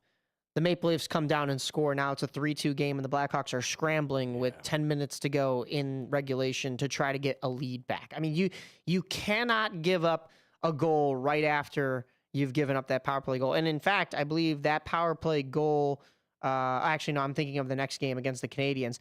You let that one slip as well. You lose 4-1 to the Canadiens on Thursday night. Once again, another Original 6. The Blackhawks, apart from that Blues game, 4 of their last 5 games have been against Original 6 rivals. So some good matchups. But this game against the Canadiens, you killed off a penalty, and seconds later is when you let them score. And that's just a dagger. You've done all that work to kill that penalty, and then you still let them score. They still get the momentum that they needed from it anyways. And that doesn't feel good. So Blackhawks have not won a game all week. Blackhawks are currently sitting at 13, 15, and 6, 32 points on the season. They have a 2 o'clock matchup today against the Senators on ESPN+. Then Tuesday, they'll go on the road, they'll come back home after being on the road to face the Flyers. It's an 8 p.m. start time, which is a little weird being at home, but 8 p.m. because it's on TNT, True TV, and HBO Max. Flyers, of course, with Trevor Zegras. That should be a good matchup. Unfortunately, it won't be Connor Bedard on the other end of things. And then next Saturday, after we're off the mics, it'll be Blackhawks and Stars at 7 p.m. on ESPN+. So a little bit of a tough stretch here for the Blackhawks. The Senators are sitting at 36 points. They seem to have kind of started to figure things out, especially with Brady Tkachuk at the helm. The Flyers, 40 points. They seem to be really turning their season or their organization around. Do I think it's enough in that Eastern Conference? We shall see. And then, of course, the Stars, who are just a juggernaut of a team each and every year lately. They have 53 points. So this is going to be a big, big test for the Blackhawks this week without Connor Bedard. Although with Connor Bedard's injury, you see Nick Lardis's debut. I thought he's looked okay. He's not going to jump off the page at an NHL level just yet. Although you saw what he did in the OHL last year, setting records, goal records, points records. And then he steps into the AHL and everybody was saying, oh, well, it was the OHL. Now he's playing with real men, real big boys. And that's been the discussion is you get a lot of these players that play junior leagues and they're maybe not playing against grown men. Whereas you get college players, and it sounds backwards, right? Because you would think in junior leagues, maybe there's a mix of some grown men, but really there's an age cutoff. There's not really an age cutoff. I mean, obviously you don't want somebody too old playing for a college team, a collegiate team, but there's a lot of players going to colleges now because you can get a little bit older of competition than you can in juniors, and you're playing against quote-unquote men. And it's an easier jump, an easier transition to the AHL or even straight to the NHL. We're going to see that with Gavin McKenna, who's playing for Penn State this year. Penn State, typically known as a football school, starting to rake in more dollars hockey-wise from televising their games, from NIL money, from all that, just by having Gavin McKenna on their team. So look for Penn State to be a hockey destination. Not that it really wasn't before, but an even bigger hockey destination in years to come, and quite possibly even bigger hockey school than a football school maybe at some point soon. So we'll see. It's looking, yeah. yeah, no kidding, especially with the way their football is. But, you're going to start to see guys take that collegiate route rather than Nick Lardis, who took the OHL route. But he still looked comfortable in the AHL, and he has to come in for Connor Bedard. Now, we're not saying it's a one-for-one swap in for Connor Bedard. However, Nick Lardis did get some first-line minute time. So it's less about, he's on the Bedard level. I don't think anybody on this team is on the Bedard level, right? But it's a lot more of, all right, Bedard is out. He was our first-line center or sometimes winger. You need to just fill that role on the team. Maybe you slot somebody else in there, but now that somebody else is most likely also on the first line, so now you have a winger open. So you're going to be pulling in somebody just to fill that hole. He's not going to bring the same game as Connor Bedard. He's not going to bring the same talent level as Connor Bedard, but he's ready to take that NHL jump and, like I said, play the role that team needs. A lot of it is matchups. A lot of it is roles in hockey. And Nick Lardis, I think, has done well. The defense is still pretty good. If I can, I just want to ask, you can. I'm gonna ask you a couple of questions within this, so you can maybe, like I said, just attack which ones you ever want, in whatever order. Just as a fan, like, what now is the expectation for this team? Seeing with Bedard out, and I don't want it to sound cliche, but is this now going to be the time with like you mentioned, about a month, maybe even 2 months, maybe even longer than that? Is this going to be the time for this team, for this Blackhawks team to, hey, next man up, show me who you are, truly show me what this team is about without your star? Can you stay somewhat competitive? Because I know going into the season, even with Bedard, it was like a toss-up of like, okay, maybe this is the time for the Blackhawks to be somewhat of a playoff contender, maybe a wild card type of opponent. But now without him, it's back to almost, in my mind, back to like, okay, now we're going to go back to the dark ages of not having really competitive Blackhawks teams right now. So back to that original, like I said, in the beginning of the whole question of what's the expectation, who should be exactly that, who should be maybe the next man up to, that I should be focusing on. Yeah, I don't know if there is one specific next man up. I think there's a lot of pieces, and like with the Nick Lardis thing, I think there's a lot of pieces that won't immediately jump off the page like a Connor Bedard would. What you did look to see is if Frank Nazar could step up in Bedard's absence. He hadn't scored in a while. He'd been off the stat sheet, and he did that. He got the monkey off of his back in Montreal. Gets that lone goal. Of course, it wasn't enough for the Chicago Blackhawks to win, but I think you kind of hit the nail on the head when you said, going into this year, there weren't like the major expectations of this team. But what what Dalton and I have been kind of talking about, even when Bedard was healthy and on this team, the Blackhawks are in an interesting situation because usually it's American Thanksgiving that is the cutoff for the NHL for, all right, you need to really evaluate if you are 78% of the teams that are in a playoff spot on American Thanksgiving will be in the playoffs. The rest, you can maybe get in. It's kind of a crapshoot. So when it comes to where the Blackhawks were sitting, they were sitting in a playoff spot, or at least just a point out on Thanksgiving, and then they jumped right back up. Now with Connor Bedard and this past week, you've dropped significantly. There's a couple teams that have leapfrogged you, but points-wise, you're not too far. So you're in this really weird area, and I don't think it's going to go, like you were kind of saying, back to the dark ages of, all right, we got to, tank again, and we're tanking for Gavin McKenna, or we're tanking for Celebrini, or we're tanking for Bedard.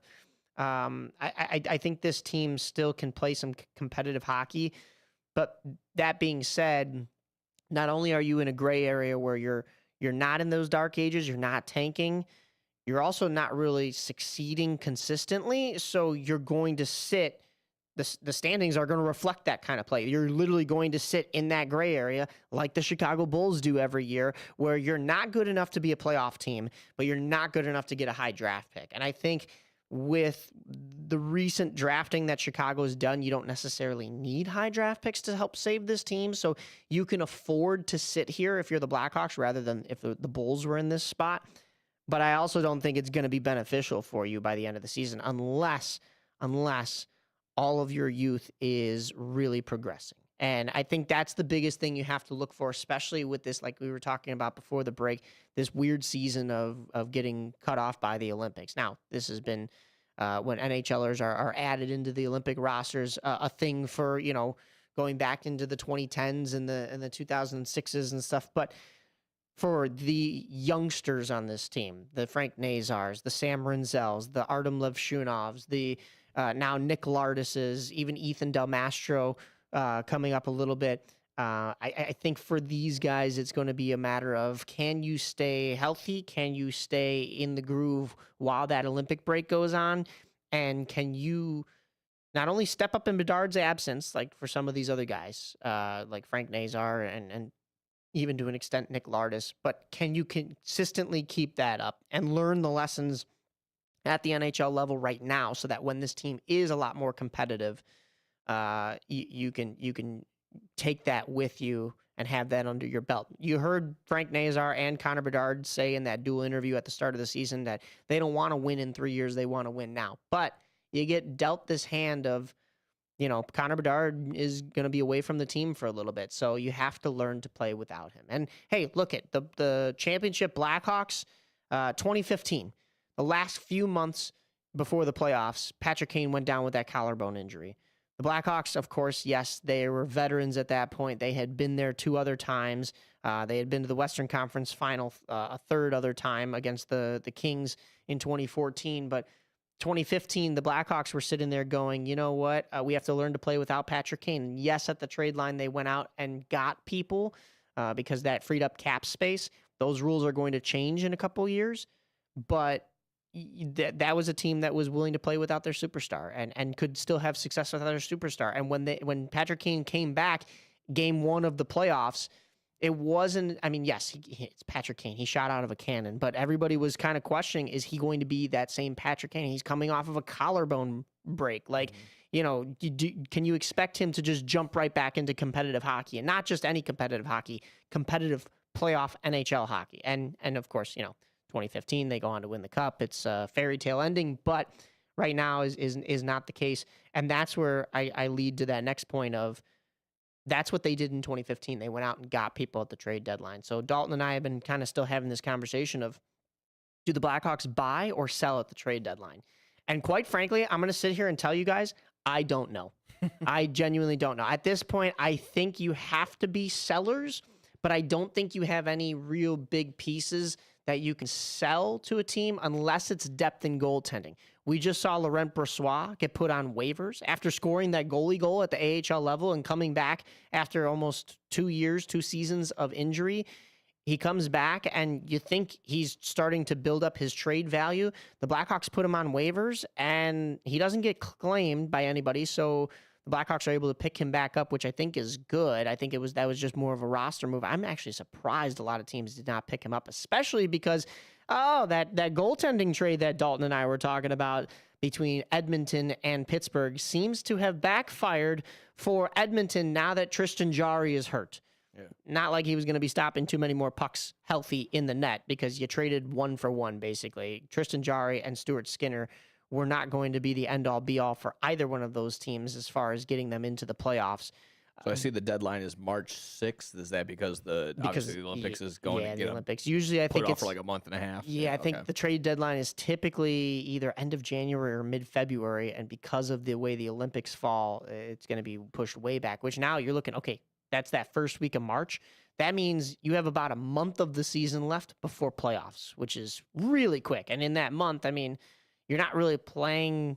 It's not like baseball or anything where you're playing every single day. So it's not like you're going to get 30 games under your belt with your new team. You're going to maybe get 10 to 12, maybe 15 if you're not really playing every other day, but there's a couple stretches in there probably, especially coming off the Olympics. I think the schedule starts to thin out a little bit. Maybe a dumb question. Are players that aren't in the Olympics, are they allowed to still be at the facilities, and are they practicing with their teams Yes. still? Okay. Yeah, all right, okay, I believe they are. So Okay. yeah, you could stay in season, of course. But that, you don't want to overtrain, and you don't want to undertrain. And also, even if you're training, you're not getting. I mean, you're maybe going 70% in practices because you don't want to hurt your own teammates. So you're not getting that actual compete level. You gotta find that sweet spot, like you just said, where you're not putting too much on yourself. You want to take a little bit of a break, and obviously take the time because everyone else is going to be relaxing it up. But exactly that, you don't want to lose your edge. You don't want to get out of shape in any sort of way. You want to still be game ready in every which way. So the mental side should still be there, because that's what you go 100% with at practice, is the mental side of hockey.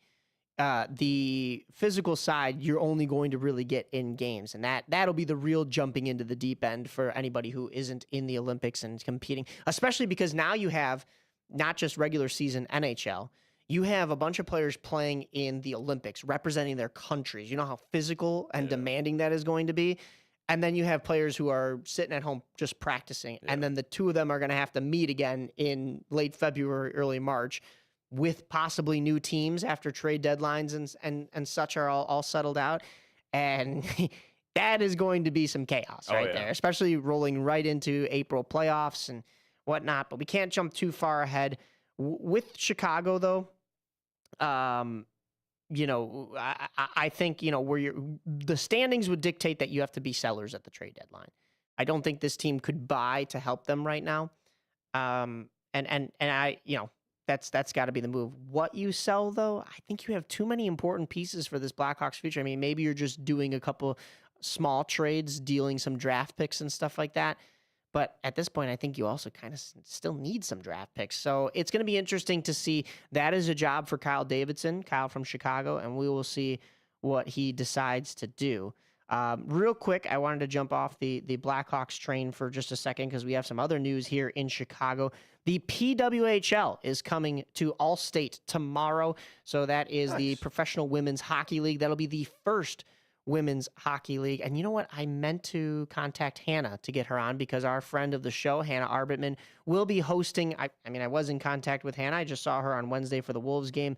But I meant to contact her to see what the deal is. So get on out to the Allstate Arena. We will be in attendance, though, to bring you all of the news from AM 1410 WRMN. It'll be the Minnesota Frost taking on, I believe it's Ottawa. Let me just double check that really quickly. But it'll be the first ever professional women's hockey game here in Chicago. They will have another one in March with two other teams that are coming. But that'll be super exciting. I am super excited to go and cover this as well. Yeah, Ottawa Charge versus Minnesota Frost tomorrow at 1 p.m. at the Allstate Arena in Chicago. There will be, of course, the Frost will be there, so you'll get to see Taylor Heisey and Chicago native Kendall Coyne Schofield. So super excited for that. But what else is going on at the Allstate Arena? The Chicago Wolves, after firing their coach last week, and Dalton and I were kind of talking about it, it sounds like this was a little bit of a Carolina wasn't super pleased with the coaching staff development at the AHL level. It wasn't really translating to the NHL game. So maybe is that a reflection on Carolina themselves, and they just can't look in the mirror and say, okay, well, maybe we need to change some things, or we need to reevaluate. If our system doesn't work with a Wolves system that is second in the division, might I add you. The Wolves are sitting in second. Last week we had them in third. Nice. They have leapfrogged the Manitoba Moose. They're sitting at 31 points. Manitoba are sitting at 30. Rockford is down in fifth, though, with 25 points. So despite the power play still not clicking for Rockford and a couple of notable names like Nick Lardis and Ethan Del Mastro having to get pulled up and down to the Blackhawks, you still see Rockford somewhat competitive in this division, but you'd like to get higher. I was joking that Wednesday I saw the Wolves day game. Of course, it was a school day game, so loud environment, that's for sure. But it was the Wolves and the Milwaukee Admirals who I saw the Rockford Ice Hogs play in that other game that I covered. Dalton's been to a couple more games this year as press than I have. But Milwaukee was playing Rockford in that home opener. So I've seen Milwaukee twice, more so than any of the teams that we actually cover. So you'd almost think I'd be covering the Admirals at this point. But Wolves, they're right behind Grand Rapids, which Grand Rapids, 24 wins, 1 loss, and 1 shootout loss. I mean, nobody is beating Grand Rapids at this point. Maybe we'll have to get Sophia Blackburn on as well soon to talk to her. 49 points. The Griffins are on a tear and almost uncatchable, but Chicago sitting in second, and despite the coaching change, that's a weird coaching change when your team's sitting in second in an almost unobtainable first place. But they're progressing on. They'll have a sold-out game tonight against the Iowa Wild, and then we will get back to some Rockford hockey news soon, as well as maybe some Steel up the road. I know we've been kind of checking in on their season here and there. Scott Gomez, the head coach of the Steel, 2-time Stanley Cup champion, so we'll have to check in and see how our neighbors are doing here in the Fox Valley. But you're listening to the River Media Network Sports Saturday lineup. You had the Truth About Chicago Sports, Fantasy Football Blitz, followed by an hour of football talk here, followed by some hockey, and we're going to get into some basketball. Nick Johnston on the board, myself, Mike Napolitano, right here on AM 1410's On the Rise.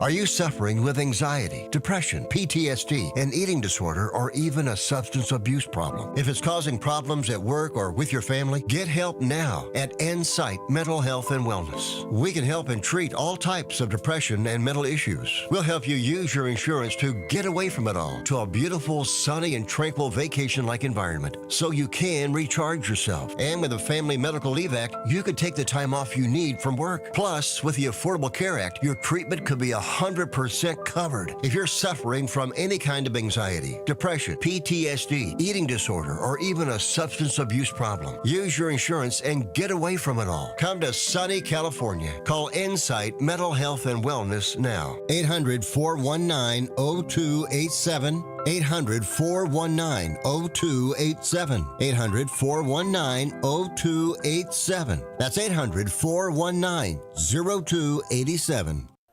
Are you dreaming of a getaway? Want to leave the stress of daily life behind?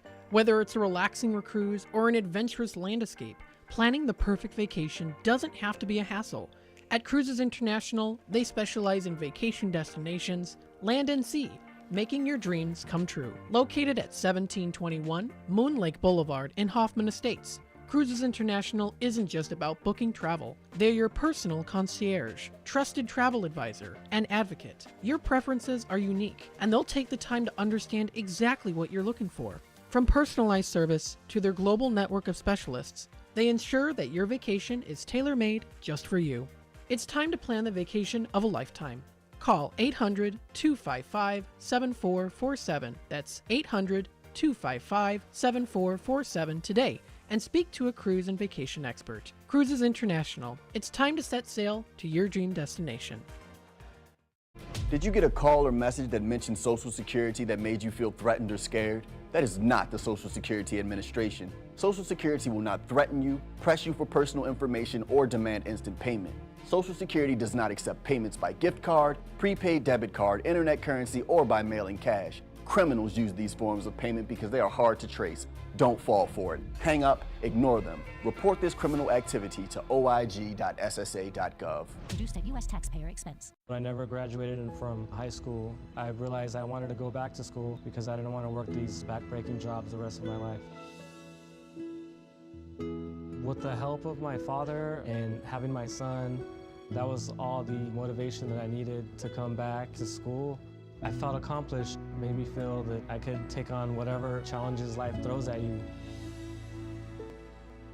Find free adult education classes near you at finishyourdiploma.org.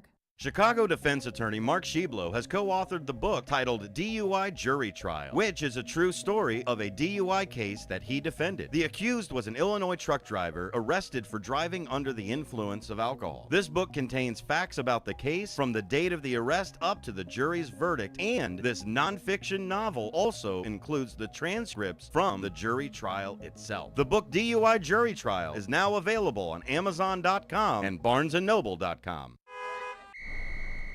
The road ahead can be unpredictable, but with the right partner, you're always moving forward.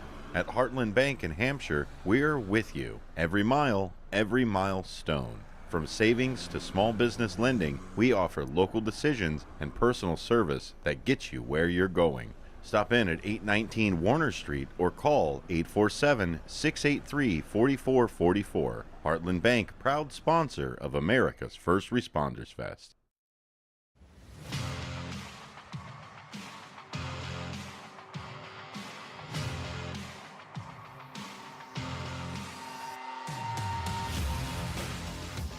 AM 1410 WRMN. You're listening to On the Rise. Nick Johnston on the board. Myself, Mike Napolitano.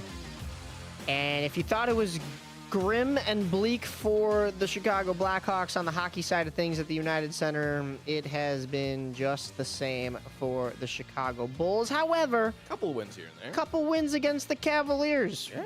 That's always nice. Bulls love that. But we go back to last Sunday, a loss to the Pelicans, and that was really a game that the Bulls should have won. The Pelicans had 4 wins on the season going into that game. 4-22, might I add. They were then 5-22 after that one. Bulls were 10-15 following that 10-point deficit in that loss. Listen, I understand that the Pelicans are somewhat of a rebuilding team, and you have Zion Williamson, who's coming off the bench, and a couple other notable names that are starting to become household names, I guess. Did Zion have more meals that day than the Pelicans had wins? I'm sorry. I don't mean to fat shame. No. It's not even fat. He's a big boy. As a big boy myself. Let's actually look at his. He's like 6'8", like probably almost. Yeah, 300. it's not. I wouldn't even say fat shaming. 6'6", 284 pounds. Big boy. He is a big dude. It's a unit. And typically you'd see those numbers, those stats in like a football lineup. No, I mean this is a guy running up and down the basketball court. I mean, it's going to be like another Nikola Jokic. Like, he's a big dude. Big boy. And he maybe looks a little awkward out there. Maybe can't get up. But, I mean, he'll put the baskets down. That's for sure. As long as he's not like preseason James Harden overweight. Yeah, that's true. That's true. That I'm on board for, calling him out for that. But yeah, that would have been the game that the Bulls had the easiest time winning, because then they went up against a tough Cleveland Cavaliers team. However, it's the reverse. The Bulls seem to play down to their opponents and play up to their opponents as well. We've saw this in recent seasons, and of course, that is not a recipe for success, as we know. Gets the Bulls maybe a play-in round spot these days. It does, but we'll get to that in just a second. Bulls win over the Cavs on Wednesday, 127-111. They follow that up with a win against the Cavs, 136-125. So back-to-back games against the Cavs, one at home, one on the road, and they take both of them, which is huge to get back on the right track. Bulls are now sitting at 12-15. They have a game up against the Hawks tomorrow. Atlanta, that'll be on, I think that's on CHSN. That's at 2:30. Yeah. And then 2 o'clock game. Yeah, I was looking at that. 2:30 game. I mean, it is a Sunday, but a 2:30 game followed by the Hawks again We talked a little bit about them having back-to-backs against a couple of teams. The Hawks were one of them on Tuesday at 6:30. Next Friday at 6:30 against the 76ers. And then next Saturday, after we're off the mics, they will be playing another rival of theirs, the Bucks, at 7 p.m. So it'll be a busy week here for the Bulls. A couple of home games, too. That 76ers game and the Bucks game should be at home. Meanwhile, they'll be on the road for both of the games against the Hawks, which is a little weird. So usually you have a home and an away, but both are at State Farm Arena. So Bulls will have to compete on the road a little bit and hopefully stay in their winning ways. It has gotten them back into a play-in round spot. They were outside of it last week when we took a look at that, but they were sitting nicely, comfortably, midway through the playoff spots in the Eastern Conference at the start of the season until the wheels fell off the bus and the Bulls started losing game after game after game after game. So 12-15 is where they sit right now, playing .444 basketball, 9 games back of the Detroit Pistons, who have that first spot, 21-6. Atlanta is right above the Bulls in one of those play-in round spots. I know this is December and I know it's early, but this is around the time for the NBA. We talked about the time for the NHL is Thanksgiving. The time for the NBA is Christmas. You kind of want to start making progress now so you could go into the new year sitting comfortably in a spot. Cleveland and Atlanta are both 15-14 right now. Miami is 15-13. Those are the other 3 teams that hold those play-in round spots in the Eastern Conference right now. And if you can take 2 against Cleveland, who have the exact same record as Atlanta, you could probably take at least 1 against Atlanta. I wouldn't get my hopes up for 2, but, I mean, you can definitely come close. You're not going to tie them. It would be the Bulls coming to 14 wins and 15 losses if they were to take both against Atlanta, but gain some ground on Cleveland and Atlanta in those play-in rounds. Yeah, spots. Atlanta hasn't been doing anything too special as of late. With actually, Young actually didn't play last night against the Spurs. But for what it's worth, Jalen Johnson has been putting on a couple of big shows. They lost to the Hornets the other night, but he had a 40-point triple-double if I'm not mistaken. And if it wasn't a triple-double, he was off by like 1 assist or 2. So on the flip side for the Bulls, it's been really nice to see Zach Collins. I mentioned this last week where it seemed like Billy Donovan was going to try and integrate Collins maybe more towards the end, get him in on the defensive side with Vooch. Even though Vooch had a nice game in the last time out, but Zach Collins these last 5 games, averaging almost just short of about 20 minutes a game, and actually putting up double digits 3 out of those 5 games in those wins, right there too. So good to see when he is coming off the bench, which I also was a part of it. The bench being a little bit of a kind of detrimental as of late. Yeah, a little bit of a like I said, just a sore end for the Bulls. But like I said, with him coming off, putting up some productive minutes and getting some good shots, it's been pretty good, pretty actually beneficial for that same case. So Zach Collins getting some nice minutes, getting some nice buckets.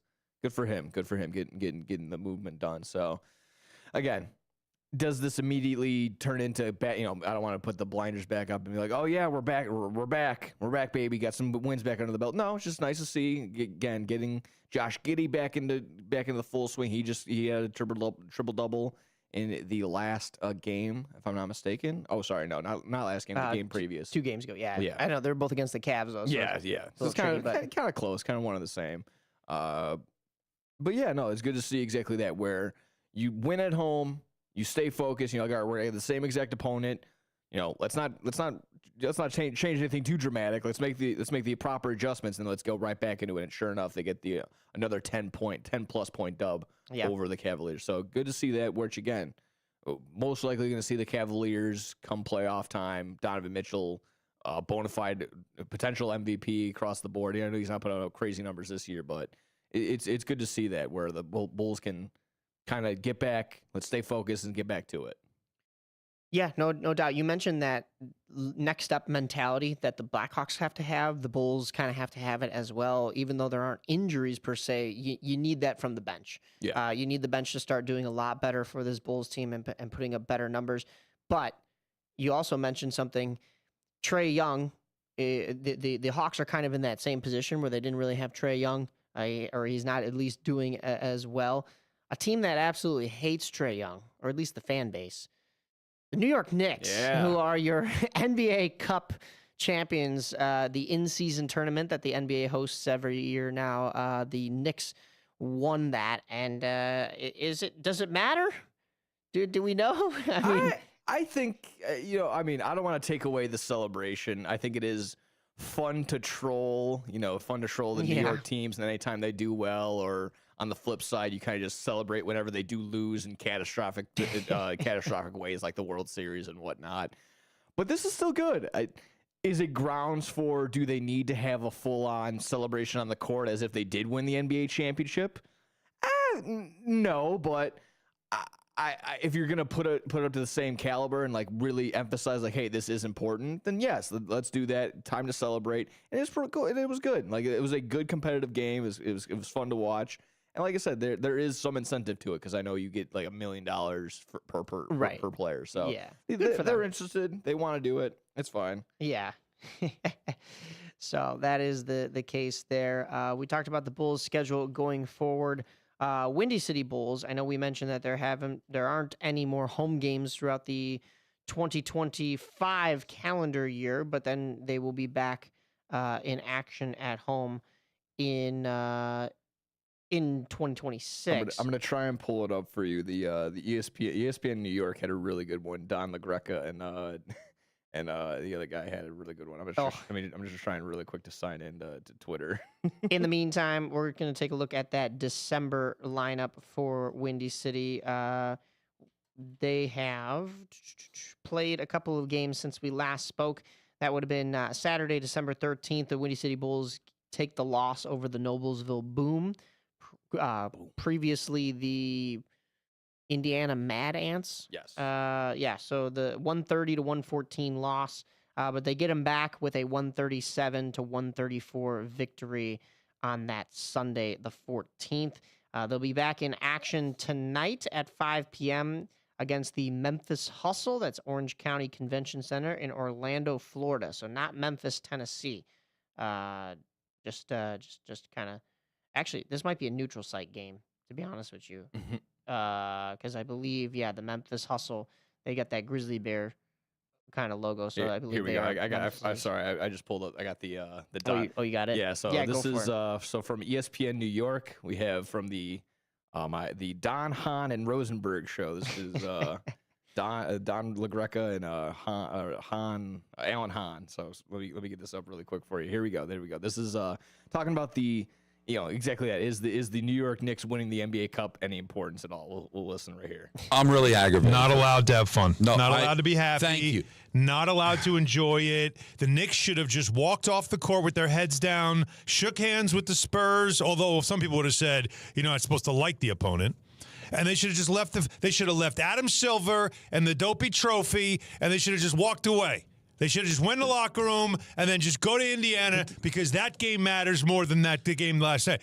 That's what they should have done. And after that, right, all the reporters should have just said, the Knicks won the game, but it doesn't count. That's all they should have said. Nothing more. Don't have fun. Don't enjoy it. Nothing. Fans shouldn't care. Like, I don't understand this thinking. Well, and I also... It's not the be-all, end-all. It's not we know the what it moment is. It is what that it we've is. been waiting for. It's not any of that. You know what it was? It was fun. It was fun. What's the matter with having fun? The team won a game. They played well. If you say that you were not entertained by the game, it was a very compelling ending and fun to watch, and then we move on. But what happens, here's the thing. Outside of New York, everybody's saying this stuff. In New York, everybody's like, it's fine. Like, I don't know anyone in New York that's going crazy. No. 7th Avenue wasn't flooded with fans. I'm not asking you to go crazy. Outside of New York, it's like, we're a bunch of morons celebrating. We want to hang about. Stop it. That's not what's happening here. But this is all performative. This is what we need to do. And anytime New York does something where they want to feel good, God forbid, anybody that's a fan of a New York team is allowed to feel good. The only time the rest of the country cares is when they can mock you. Like when the Yankees lost in the World Series and Aaron Judge got mocked and that whole Yankee team got mocked. That's all that happens. Butt fumbles. That's what the rest of the country wants. They don't want to see New York teams win because for some reason, when we're happy here, they're miserable. So, no, you're not allowed to enjoy that game last night, Knick fan. Sorry. Not allowed. Nobody's letting you. So does he have legs? Is it just exactly that? Is it just, hey, New York celebrating means everybody else is miserable, or does he have a I don't know. I thought the valid crash out was a pretty valid crash out. I'd like to point out that these type of crash outs from the New York media. Yeah. Again, from the Don Hahn and Rosenberg show. This is why the rest of the country looks at you this way. Okay, it doesn't have to do with anything about your teams. Yes, the Yankees have won so many World Series, so that's one thing. But it is how the fan base and the media and the talking heads crash out or go crazy over their teams. And get it, I get it. They're passionate. That's fine. Be passionate and stuff like that. But it's crash outs like that where, like, I don't want to say they play the victim mentality, but they're just like, oh, they're always upset with us. And, I love the so New York, God forbid we have anything over here in New York.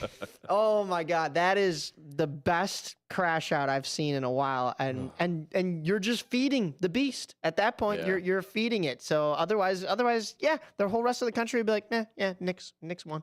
Just the same as all the New Yorkers that are like, oh, yeah, Knicks won. But there is a point there. You should really only care about getting an actual ring, not the in-season tournament. But, hey, the players, they competed. They won something. Cool. Give them their props. But, man, that is hilarious. That was good. If I would have known about that before, I may have lined that up as one of my Mamma Mias. New York is just not allowed to have fun. God forbid. It's just so funny. God forbid we have any fun around here. Even at Studio 1410. I think you are you're on the right track where it's just, they kind of do it to themselves where they, their argument is when they're back against the wall, their last ditch effort is, all right, grenade, 27 rings, New York Yankees. So it is kind of hard to be on their side whenever they do actually do well or, have a positive season or, be playoff bound. I still am under the impression, the same, just like anybody else, whenever the big main 3 or main 4 cities, whether it be, Chicago, LA, New York, I'll throw Dallas in there or Seattle or whatever you want to say. Whenever they are competitive and being in games, then yeah, the league is ultimately better. Yeah. But exactly that. It probably is a guilty pleasure for a lot of sports fans to sit there and watch the Mets do Met things watch the Yankees, kind of spill all over themselves and lose in the World Series or lose in a detrimental way in the playoffs to Toronto or something like that. Are the Mets and the Yankees two sides of the same coin? Because you have the head side, which is the Yankees that have the success but choke in the playoffs.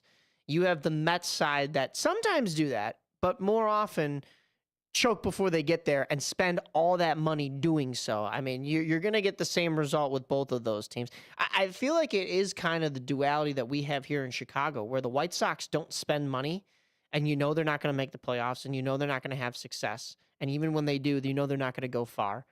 Or you have the Cubs, who will maybe spend the money. Maybe it's ill-advised spending the money, hint, hint, Mets, and then they still don't make the playoffs. So maybe it's a switch of Chicago, whereas the Yankees don't necessarily always spend the money. It's the Mets these days that are going over the luxury tax. So the Mets have White Sox qualities in that they don't have the success, but they have Cubs qualities in the fact that they spend a little bit more money. It's just put into the wrong players or it's focused on the wrong things.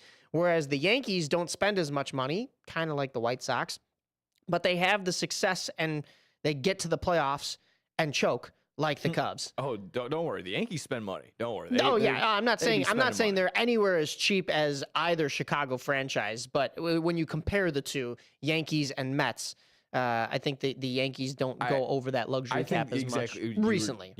Both be spending money. I think you were right in the sense that the Mets are spending a little bit more frivolously than they should. Yeah. And a little bit more than they need to. But that's the business. That's the way it be. Thank goodness we got the Islanders. Oh, wait a minute. Oh, thank goodness we got those Rangers that were rebuilding. Oh, wait a minute. Oof. Well, let's go Knicks, I guess, at that point. So.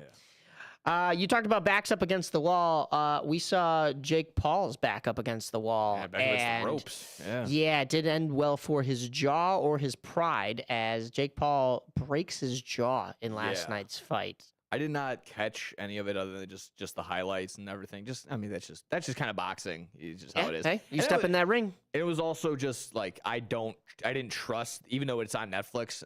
But the last time there was a boxing stream, I felt like it was really choppy and really awful. So I think it was. Welcome to streaming. It wasn't the Floyd Mayweather. I could be wrong.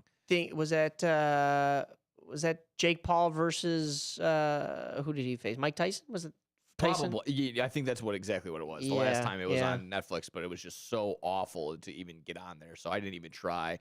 But yeah, I mean the sentiment online just seems to be kind of, glad he got what he got, glad he got knocked out. But others are also on the side of like, you know what? He did talk all that talk. He did go up against an actual big time boxer this time. So yes. they're tipping the cap and hey, respect, and also the fact that he got hit rocked into next week. If you take another look at that replay when he gets knocked down and he's on the ground, you see it on there. I don't know how long it stays on there, but if you stay frame by frame, he opens up his eyes nice and wide and he goes, "Oh yeah." Yeah. Oh yeah. That's one of those where you get popped and like your ears, like you can kind of hear pressure. You can hear a little bit better, and then it goes to yeah. Like it clears out your sinuses. You got hit so hard. So that was one of those. That was a big time thing. So where his career goes, what the next thing is, I'm not quite sure. I'm sure it'll be another big money venture. But yeah, I told my girlfriend this last night as we were watching. I'm just like, you know what? Boxing's faker than wrestling right now. So there's no real reason. Well, that's the thing, though, is a lot of people were saying that this fight was rigged and that Jake Paul was going to win. And you obviously saw the opposite. So I don't think it's as rigged as people think. And you're stepping into the ring and it's real. I mean, another guy's swinging at you. Anything could happen. Do they maybe have some idea of how things are going to go? Maybe, but I don't think there's a full-on script. But it's jokes when I say that. But I know, but I'm just saying also at the same time, like it gets hyped up to the point where I think most of these fights get overhyped. Like look at what we were just talking about, Tyson versus Jake Paul. That was a snooze fest. That was the worst fight I've ever seen. We can go back to the first Mayweather and Pacquiao fight. I remember how hyped up that was when I was in high school and like making an effort to go over to a buddy's house like that, never knew, and it wasn't even big on that person wasn't even big on boxing. They order the fight and we're just sitting there like, well, this was awful. Yeah, right. Yeah, we just got duped. It's so overhyped. Yeah. So I mean, I'm not the one tuning in. We can even talk to our correspondent of the show and friend here at WRMN, Tilo Tony Lopez, kind of get his ideas on it. I know he was texting one of our chats earlier today, kind of behind the scenes, talking about, and in fact, I could actually quote him. He said, Jake received what was coming, but still got to respect him, which I feel like is what we come away talking about. That's kind of what the main gest I'm getting online too. Exactly. Yeah. Where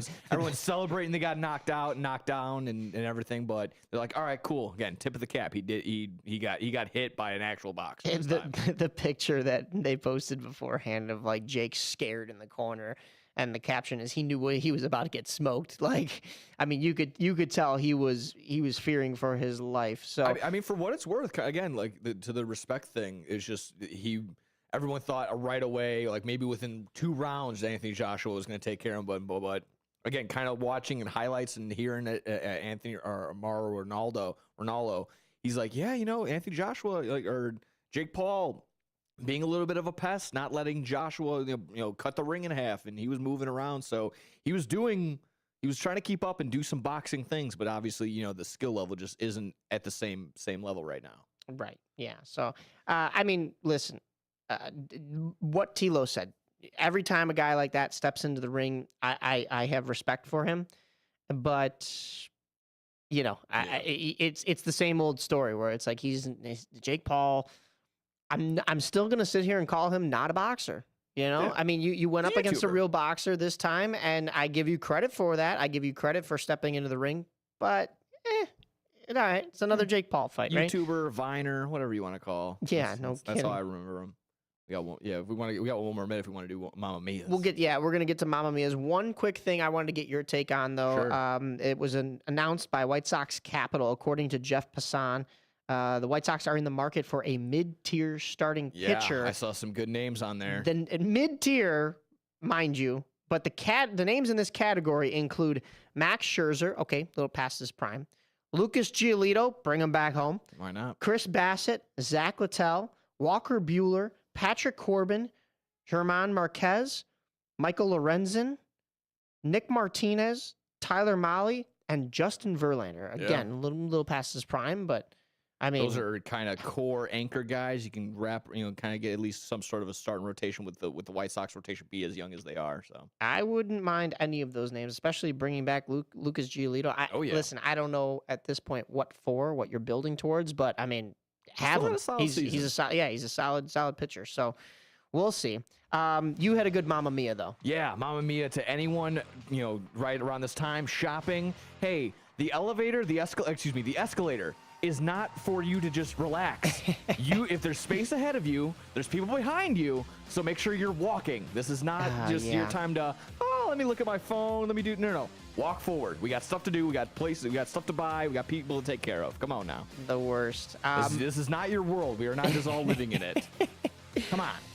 Mine, last night I was guest acting at Disturbia's Christmas Haunt, and there was a little girl in line, and this isn't a bad Mamma Mia, I respect this little girl, but she was wearing a 100 Red Wings hat, and I was like, no, what are you doing? Even in character, I didn't break character, and she goes, I like them, they're a good team. I'm like, no, like the Blackhawks, and she goes, no, but Patrick Kane and Alex DeBrincat. And I was like, you know what, sweetheart, you got a point. So, AM 1410, WRMN. You're listening to On the Rise. Myself, Mike Napolitano, and Nick Johnston. Merry Christmas, everyone.